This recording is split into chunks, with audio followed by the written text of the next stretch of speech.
بسم اللہ الرحمن الرحیم۔ اپنے شاعر منظر ہاشمی کا سلام قبول کیجئے۔ آج میری شاعری کا موضوع ہے دشمن کی پالیسی۔ کلام منظر بازبان منظر عرض کیا ہے، سال بھر کی یہ جنگ شرق وسطیٰ میں، سال بھر کی یہ جنگ شرق وسطیٰ میں، تاریخ بولے گی جو ہو چکا عہد رفتہ میں۔ اس طرف تیر و تفنگ اور آتش و آہن، اس طرف کفر سے ٹکرانے والے خالی تن، جذب و عزم و صمیم و خون آتش بار، جذب و عزم صمیم و خون آتش بار، شہید لاشوں نے دیا ہے اپنے کل کو نکھار، شہید لاشوں نے دیا ہے اپنے کل کو نکھار۔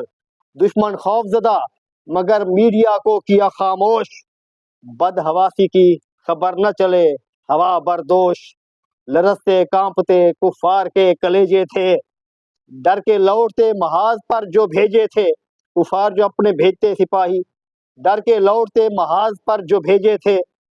محاذ بم سے نہیں خون سے نبٹتے ہیں، محاذ بم سے نہیں خون سے نبٹتے ہیں، نہتے جب عقاب ہو کر جھپٹتے ہیں، نہتے جب عقاب ہو کر جھپٹتے ہیں۔